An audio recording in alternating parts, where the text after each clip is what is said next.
I like to kick off any of these discussions with kind of a did you know?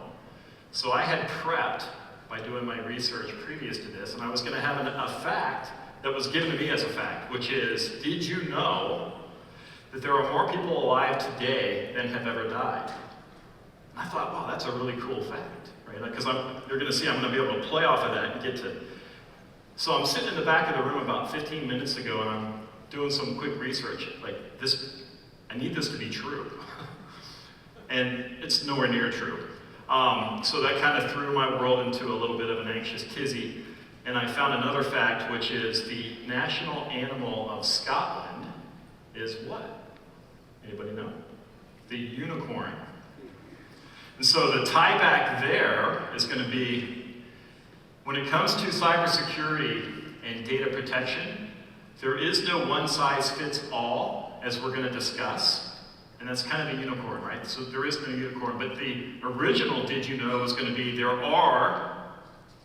is a fact around the point that, and we talked about this in the last session, there is more data today, right, than has ever been produced. And whether we want to define, however we want to define data, there is more data than has ever been produced in history. And so the question is, how do we protect that data, right? What are we doing to secure it? Why are we securing it? We've got a lot of executive leadership amongst us, to include this dais, but really out in the audience, you should be asking yourselves, what are we doing with data security? Are we moving the needle? Are we having an effect? And how is that happening? Do we have ourselves surrounded by subject matter experts like we have here, right? And so that's what we're going to talk about today, and we're going to figure out, as quick as we can, in about 34 minutes, the entire subject of cybersecurity. And so the subject matter experts that I have with me that I'm honored to be sitting next to, I'm going to go ahead and introduce them. I'll start with myself. I'm John Caruthers. I know many of you. I was almost 3 decades in the FBI. A majority of that time I was leading cyber programs and guiding my agents to fight the cybercrime conundrum. I retired around 2019, and I very shortly thereafter was asked to join Avasant's fellowship community. And that is something that I'm very proud to have said yes to. And this week has been proof of that, as every time I come back to an Avasant event, I know more and more people, and there's more familiar faces. And this is a great, great event, and great people. I professionally identify as an executive vice president and CISO for a San Diego-based company, Trident Group, and that's who I am. Who I have with me today is, we have Bruce Roton, not to be confused with Bruce Rotten.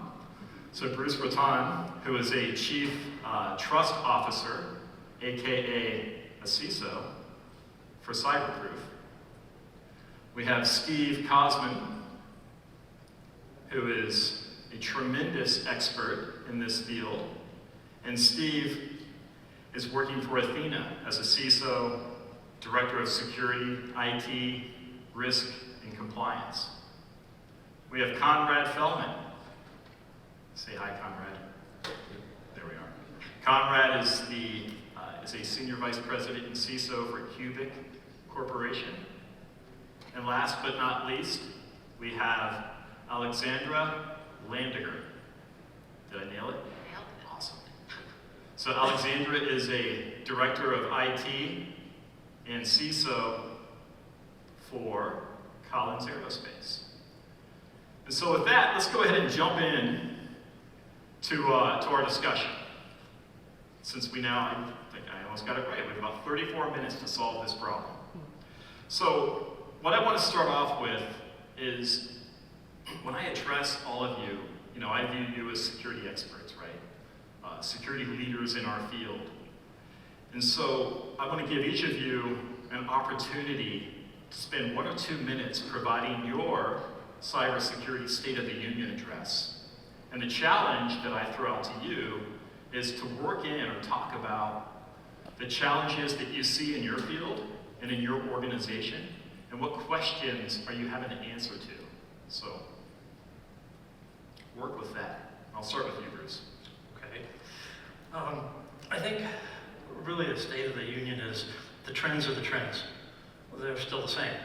It's just the acceleration of it. And by that I mean that more tools for the defenders, more tools for the security professionals, and a lower bar of entry for hackers and criminals.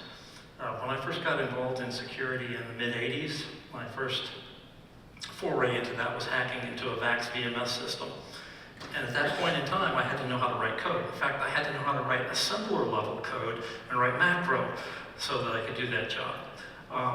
And by 2000, what it's seen is it was moved to higher level languages. You didn't have to have that much experience in operating systems.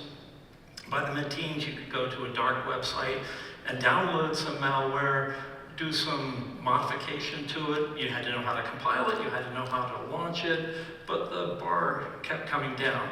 And now we've seen this acceleration, and with generative AI, what I believe we'll see is that race to zero knowledge. We're not there yet. I don't think that'll happen for a few years, but the trend is accelerating downward towards zero knowledge to be able to develop malware and launch an attack. I'm not familiar with this term, generative AI. I haven't heard that yet. But we'll double click on that later. So, but the things that I'm getting asked most now is how do we align to the security regulations, privacy regulations, and those have been on a curve as well. But I think what we're seeing is that tend to start hockey sticking up, and it's getting more ubiquitous across the globe. Okay. I work mostly international, so we've had European regulations, but now we're seeing that United States as well. Steve. Well, when it comes to the State of the Union, the good news is that security continues to be a top priority for most organizations. But just because it's a top priority doesn't mean that we can all sit around now and just rest on our laurels. We all know that the bad guys are continuing to get more sophisticated. They're continuing to use different tools and find different tactics to infiltrate organizations. And in order to be able to run an effective security program, it all really starts with people. People is what fuels all of it. And when we think about challenges today, we think about, one, how do we keep our best and brightest? How do we keep them challenged, motivated, and interested in the work that they're doing and the organizations that they're serving?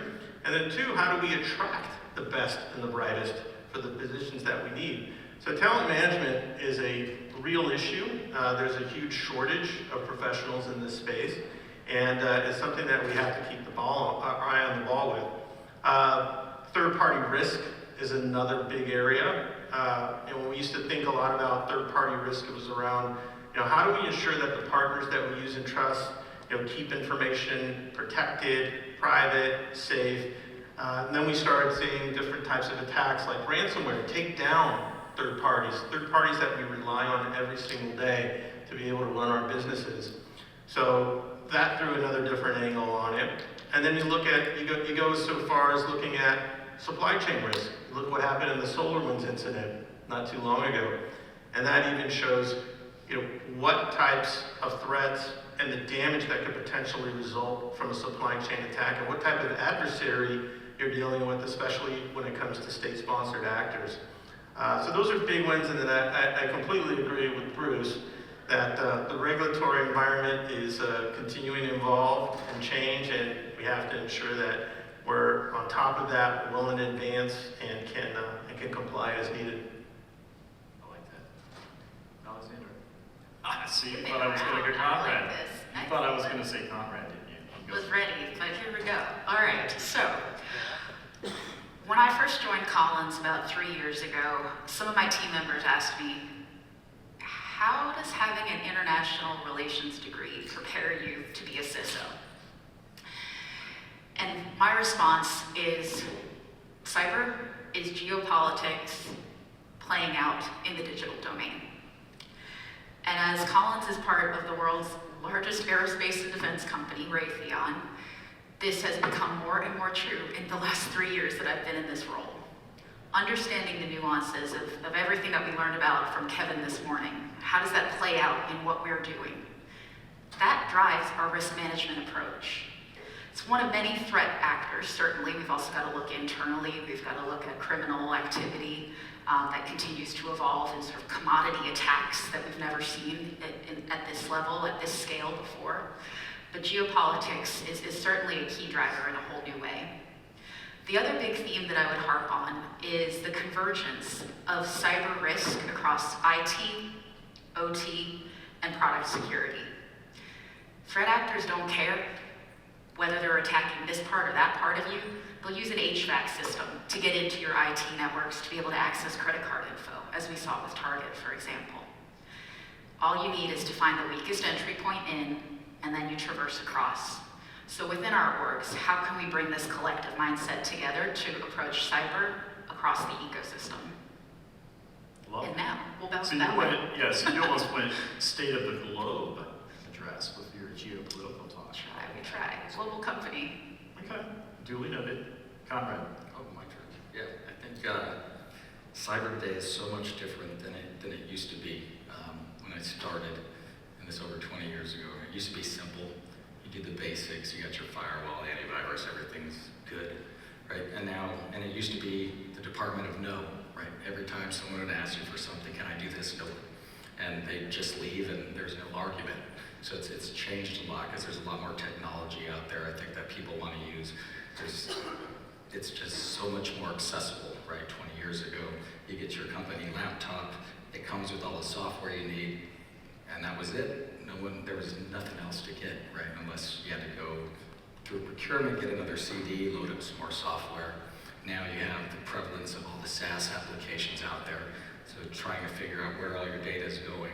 But you also want to be a partner with the business to ensure I'm doing the right thing for the business. I don't make money, right? I need to make sure they can continue to make money. So how do I work with them and partner with the business to ensure I understand what they're trying to do so I can make the right choices to make it a little easier but still stay secure. So it's just gotten a little more complex, and you have to be more of a partner nowadays instead of just the no guy. Yep. That's all good. Yeah, nobody started off with my fellow attendees. I present, but still, thank you. So kind of, Konrad, to double click on that point, I'm going to jump right to messaging and messaging security, or what I call speaking cyber truth to leadership, right? You say the Department of No, that's always been kind of the assumption is that security is an inhibitor and not an accelerator. The Department of No, we're going to get no. How do we get around security to continue moving the enterprise or the organization forward? And so my question, and I'll kick it over to you, Steve, in a minute, or hopefully less than a minute. But my question is around how are we messaging? Everybody, awesome, salient points, right? Everybody comes with a different perspective, spot on. But how are we messaging that what we do, our world, right? We communicate with dolphins quite often and speak in squeaks and beeps. But when we have to go speak to leadership and speak that security and cyber truth, how is that coming across, and what triggers are we using? And I'll go ahead and just offer my lens. I think the challenge is going from inhibitor to accelerator to potentially competitive advantage. And I know that's one of the points that we want to cover today, is how is security providing your company, your program, and your team, right, a competitive advantage. And so, just threw a lot at you. Take that question however you want and spit out some gold here. That is a lot, but I'll give it a shot here. First off, when it comes to the language, we'll start there. It's really important to understand the language that's used within your own organizations. And every organization is different. And if I take Athene as an example, we're an insurance company. And guess what? We've been talking about risk for a long time. Not in terms of cyber risk, but we know how to talk risk. So being able to figure out, maybe not the right language, John, but maybe I'd say the right dialect for your different organization is really important, because why? It's going to resonate. One thing that we know is over is the old tactics of the sky's falling is over, right? We have to be able to communicate what we want to say in terms that not only people can understand, but can digest, that they can make decisions on and provide valuable feedback. And what that does is it helps us gain alignment and get our stakeholders together to be able to have a workable approach to some of these problems, and to be able to support the program. Now, I'm going to switch a little bit now to the second part of what you were saying, which is, okay, can cyber actually be a competitive advantage? Can it be a differentiator? Absolutely it can. And I can think of two ways. So first off, what we're seeing is that with some lines of business, it's actually part of the decision criteria that customers use when deciding whether or not they're going to do business with you. And they look at this along with all the other factors and they say, okay, are they doing all the right things? Do we feel comfortable that the relationship is going to be one where we feel secure and we feel confident they're sharing their data with us or connecting or having some type of connectivity with them? And if the answer is yes, guess what? That's just going to be another checkbox they can mark off the list. Say, I feel good about this company. So it can be a differentiator in that way. But it also can be a differentiator in terms of efficiencies. If we can be more efficient, right, and go back to a term that was used before, take some of that friction out of the process, well then we can have more of our business partners be more focused on what they're doing best, right, which is, could be things like generating revenue, reducing expenses, whatever it is, but it takes them out of having to spend more time on cyber because we have an efficient way of doing things that allows them to focus on other competencies. And I'll just add one thing to that it's not just about becoming a hopefully competitive advantage. I think cyber can actually be a true business enabler. One of the automakers that I worked with back in my consulting days, we had the opportunity to basically dive in on all that data that's flowing off of the vehicle, really with the goal of understanding where is there potentially anomalous behavior indicating that there's a cyber threat actor in here. As we were working our way through and building out the analytics, all of a sudden one of the team members realized, hey, wait, why? There's a bunch of cars in this city and in this city and in this city where their odometer keeps being rolled back. What's going on here? Is this a cyber thing? And through the discovery, we actually realized, no, it wasn't a cyber thing at all.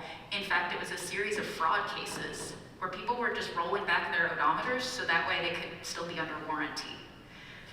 Directly saved money for the company as a result. Similarly, creating sort of that asset inventory across all the vehicles, knowing what's where, is really important for cyber. If there's an incident, we need to know who to go contact, what versions of software is where. But you know what? When there's a safety recall, used to be 6 months, manual review through dozens of spreadsheets, and because of what cyber built, this automaker now has the ability to, in 7 minutes, determine their vehicle recall communications plan. Huge differentiator that we can create for our own businesses. Like that. Steve, you talked about the sky is falling, so I'm going to kick it over to you, Bruce. Does FUD, is everybody familiar with FUD? Do you want to define FUD? Fear, uncertainty, and doubt. There you go. Does FUD work when messaging security, good or bad? It did in the early 2000s. That was how we sold security to leadership. But I think we've had to step up our game, and I think it's a good thing. It's about time. Now we've got 3 core messages, and I like to simplify it down to these 3 things. 1, are we measurably reducing loss for the company and saving money that way? Are we measurably making work easier, faster, and more efficient, saving money that way? And are we building trust? Because trust is the new currency of business. Trust is what takes a prospect and makes him a customer. Trust is what takes a customer and makes him a lifelong dedicated customer. Trust is what makes your employees stay and be long-term employees. So building trust within the organization is a key function of security. So every time we talk about a project that we're doing in security, we need to measure it against those three things. Are we measurably reducing risk? Are we making work easier and faster and more efficient? And are we building trust within the organization? Which means also that security needs to be at the table for every project within the company so that they can be a part of it and contribute and make things faster and better. Yep. Like that. So that's perfect. So you kind of touched there at the end a little bit on security by design, in a sense. And Konrad, I don't know if you delve into this with Cubic much, but I imagine you do based on our history. But how are you ensuring, we were talking earlier, Konrad is by far and away the most tenured CISO on this dais, working on multiple years, which is well beyond the average lifespan of a CISO. So in all those years, how have you focused on building security into the organizational kind of mindset? Right? It's not easy. People don't like change, right? They have the products that they've been working on forever. They're fine. The customers keep buying them, so why do we really need to change anything? So I think it's good things are regulations that come out and help in that space. I think the federal government, was it Executive Order 14 something, 098 something, but they're going to require you to prove that you've built your products are cyber resilient if you sell them to the federal government, right? So that helps more. That has helped me more than trying to talk to people about these are the reasons why, right? You want to make a good product, you want to make your customers feel good about it. Nah, it doesn't work that much or very often. But when you could back that up with something that's going to be required and say, look, if we can get ahead of this now, before it becomes an actual regulation, right? We're going to be ahead of our competitors or other people selling their similar products. So let's work on it now. I mean, you do get, you try and find champions out there in the business that also have a passion for security and what they do and doing the right thing. So you look for those folks too to see who can I lean on out there in the business to help kind of infiltrate these guys and get them on the right path and do the right thing. Identify the village, right? Who are the villagers that are going to move this thing forward? I like that. Yeah, to kind of clean up some of my earlier questions, this is what the privilege that I get as the moderator, I get to alibi myself. When I talked about triggers, and we hit on all of these, and in my world, where I'm helping multiple companies with their security programs, typically mid-market, but I try to always identify why do you need me as a virtual CISO? Why do you need my services? And just to kind of really encapsulate what I view as the triggers are exactly that, right? Regulatory requirements, third-party risk, and if it comes down to you and another company that are a client or a customer is choosing between, and you've got SOC 2 compliance and you don't, you're probably going to get picked if you're the SOC 2 guy, right? Privacy law. Here in this state, California, CPRA goes live July 1st. And I'm seeing a lot of companies across the landscape that just aren't quite sure if they're ready, if they've checked all the boxes. We've had GDPR in the EU since 2018. It's a privacy law. Security is baked into that. And we get a lot of those types of triggers. So anyway, just thought I would bring that up. I'm getting a lot of nodding approval. I hope it's approval. Yeah. We would speak up if we disagreed, I think. So. I like it. So let's talk a little bit about maturity, right? In my world, I'm assessing programs constantly, right? Conducting data security assessments on organizations and programs. And I use, CMMI, which is the Cyber Maturity Model Index. It's an industry standard. You can be either a 0 or a 5. And as I tell my clients, if you're a 0, I'm probably not sitting in front of you because you're not really a business. And if you're a 5, I haven't seen a 5, right? And so let me just throw it out to the dais, especially those of you who are CISOs, dedicated CISOs to a company, what maturity are you striving for? It depends. And I think with this one, you really have to look at your business as well. And I'll give you an example. When you look at all the different capabilities, there's some that you want to be better in than others. We can't boil the ocean. We can't do everything perfectly. And it doesn't make sense to try to boil the ocean. What it makes sense to do is focus on the highest risks and work your time and your effort on those, because those are the ones that are most likely to affect you. And I think of as an example within like the capabilities, I want to be as high as I can when it comes to identity. Identity and access is absolutely critical. If I look at some of the other capabilities, maybe they're important, but not as important. Smaller companies, as an example, may not be too concerned with physical security. Maybe they only have one location, maybe a handful of employees. Look at a startup, for example, right? Startups are, when it comes to like speed, agility, it's absolutely critical that they don't lose that. So kind of got to look across the capability models and which ones of these like affect my ability to operate quickly, which ones pose the highest risk, and then pick those that you need to have the highest or lowest or mediocre type maturity. That's my view. I'm curious to hear this on the panel. Yeah, I'll just add in a little bit. So I think every sort of large company that I've worked with, the best way of approaching this is figuring out what is the tolerable baseline that we're willing to accept as a company. And typically leaning on regulations or commercial contract requirements to set what that baseline is across your org. And then you might realize, well, this part of my business is more targeted. This part of my business is a crown jewel. And within your company, to then distinguish what that maturity is, what those requirements are, what those nice to haves are, you can allow some wiggle room as long as everything's got that common baseline, and then you kind of specialize up. That's how we enable agility across different parts of the organization without becoming that organization of the past. That kind of reminds me real quick of the aha moment that I had recently, a couple of years ago. As a security purist, I have a DNA that wants everybody to be very secure, right? I used to want everybody to be a 5. And then the more business-minded, non-security professionals that I spoke to, I realized, to your point, it was more a question of what's the least I can do, but still pass the test, right? B's get degrees, C's get degrees. So what's the minimum mandatory security controlling that I need in my environment? You do that.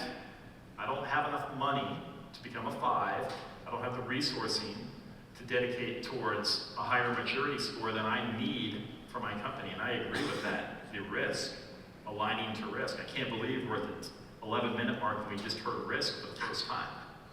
But again, that'll be next year's panel.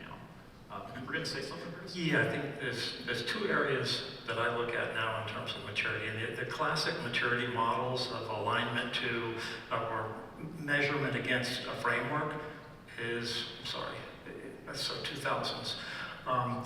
What I'm seeing now is a shift to maturity in terms of a business alignment. So how mature is the security organization in terms of alignment to the business? If they know that, for instance, that they've got people on the road all the time, how are they managing that function in the business to access the data? And the other area where I'm thinking now maturity is really important is what I call spend maturity. Everybody's seen for years security is the money pit. Just keep throwing money in there, we buy more tools, and if we get enough tools, we'll be secure. It doesn't work that way. What they end up doing is we have 5 tools that look at the same thing, and then we've got this gap over here where we've got no tool looking at this. So being able to look at the business and where the risks really are, or that is, being able to get spend maturity, not spend excess money on having overlapping tools, but have nice coverage. And measuring yourself against the coverage of a framework, to be honest, everybody does that anymore. That's kind of expected. If you're not ISO 27001. If you're not SOC 2, you're not in the game. The question is, how good are you at it in your alignment with the business? Yeah, I think a lot of that is, in order to figure out your risk, you have to understand with the business what is actually important to you, right? What are the critical things that you have that you can't live without? That if it's down, or the data changes, or someone steals it, right? What's gonna happen, right? Figure out, you gotta help tell me what is important to the business, because I can't tell you, I don't know. But if you tell me, then I can help prioritize what are the things that we have to be mature at, right? What are those types of controls that we can put in place to help you with that? But if you hide stuff, if you don't tell us, right? If you don't think it's important, or on the other hand, if you say everything's absolutely important, right? That doesn't help either, because we can't treat everything with the same brush. It's just not tenable, right? You have security, you have the expense that security cost, and then you have how easy is it to use, or how much of a hindrance is it for the user, right? So you have those three pieces. You want them all in balance, right? Because if you have that stool and one side's too high and you sit on there, it's not going to be comfortable. So you want it to be something comfortable for everybody to manage kind of that risk, but based on exactly what it is and what the asset is that you're trying to protect. Yeah, I like that. So identify the story arc, right? And share it with, a proper cadence on it, just spelling words at this point. So now we are at the 7-minute and 47-second point. We haven't mentioned the term. So we were talking about this in the hallway, and ChatGPT, right? So a cybersecurity session without mentioning generative AI until this point in the talk is, I think, a laudable event, right? Celebratory. But Kevin and Anupam and everybody else, you can check the box that we are going to talk about it. And it's funny, I was saying in the hallway, to me, ChatGPT, the fact that we are now using that, it's almost synonymous with, here we are just a few months in, and it's synonymous with generative AI. It's almost like Kleenex to tissue paper, chapstick, right, to lip balm. But, so my question, I'm not here to provide a monologue on generative AI, but my question is, how are we using AI in securing our ecosystems and our environments? Or are we? Yes. Yes, okay. And by the way, I did use it in the second sentence of the first comment. At any rate, You did. But I think it's only if the moderator says it, so. Doesn't count then. So we started using it in my company, looking at what the analysts do. We do manage detection and response. And we can track what an analyst does when he gets a certain type of alert, copy that into ChatGPT, and then have the bot analyze it, find places where it could have been more efficient, and then spit back out automation to do it for us the next time. Now, granted, we have to test that. We can't trust AI because it has delusions and makes things up sometimes. But at the end of the day, we can use it as a starter kit for automation to relieve the workload, and also to write the documentation for that person, and a number of other things like they were talking about in the last session. Yep. Steve. Yeah, I think there's definitely some use cases that come to mind. The last thing that Bruce talked about is probably one of the most valuable ones we see, at least in the short term, is around documentation. We want to be able to use it to make our security teams more efficient. Using a tool like that to be able to help us document security processes, document standards, to be able to take an incident and document an incident report, or at least a portion of it, so that we can take some of that burden and workload off of the security analyst's plate, and to be able to have them focus more of their time on the things that AI can't do, like, for example, analyzing an incident and things like that. I think has tremendous value, and we're all hoping that we'll get to a point where it's really good at analyzing code and being able to tell you, is this code malicious or not? I hope we get there, but it definitely has some interesting use cases. Not ChatGPT in particular, but what is nice is a lot of the solutions that are out there now are doing some machine learning, things like that, to help you make some better choices, right? It might not be that particular thing that's been said way too much, but other tools out there, right, are helping us look at, is this behavior anomalous, right, that this person's doing, so I'm gonna block his access for him. So there are things out there that are helping in the security space, and I'm sure it's gonna, a year from now, we're gonna see all kinds of different use cases, but I don't like Somewhat to be, normalized, right? I don't wanna be the first adopter. Alex? So I, last week, was in New York at NYU. I sit on an advisory board to their engineering and cyber program. And I thought that they summed it up really well. There is AI for security, which is what I think each of us, to some extent, we absolutely are deploying. But there's also security for AI. We need to Bruce's point earlier, make sure that we can trust the outputs of what these incredible tools are potentially going to be able to give us. So how do we make sure that we are protecting these things the right way? How do we make sure the data we're putting in, the info we're getting out, both stay secure, stay compliant? So certainly, I think security for AI and AI for security is the key to success. I like it. All right, you're gonna be next, but I need to get us to the lightning round. We've covered a lot today, but nowhere near enough, right? So I think the goal of this session was to expose all of us in this room, ourselves included, to different thought around security, security leadership, data protection. And I believe, just am I not even biased, but like objective point of view, that the amount of subject matter expertise that is right here, that's for all of us to leverage. So, you know our names.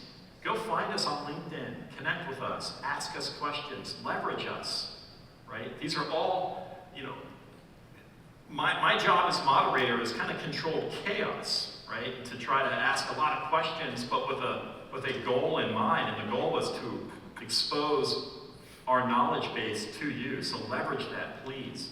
And so with that, I'm gonna start with you, Alexandra. And I wanted to have everybody to have a 1 to 2 to 3 sentence mic drop on your final thoughts that you want to leave the group with today. Mine is, cyber is a team sport. If you lock us in a room, we will become that team of no. If you unleash the cyber team and create security as part of the DNA of how your organization operates, embedding into operations, engineering, across your digital org, that's how we solve and continue to move forward in cyber. Beautiful. Yeah, don't be afraid to go down to the dark CISO's office at the end of the hall, right? We're more friendly nowadays. We like to partner with people. We don't say no all the time. But if you come talk to us, we'll help you. Like it. Steve? Understand your business. Know how it operates inside and out. Once you understand your business, you'll then be able to be more effective at how to protect it, and then also apply good risk management practices. Assess your risks, understand what they are, that way you can manage them. Think of cybersecurity folks as your business enabler. And if the cybersecurity person starts talking cyber gibberish, tell them to stop and talk to you in business language. They're generally capable of it, but they can be a good partner in enabling the business. Great. And so I'll leave us with the difference between knowledge and wisdom, okay? So knowledge is knowing that tomato is a fruit. And wisdom is knowing not to put that in a fruit salad. There you go. So, thank you very much, everybody. Really appreciate it.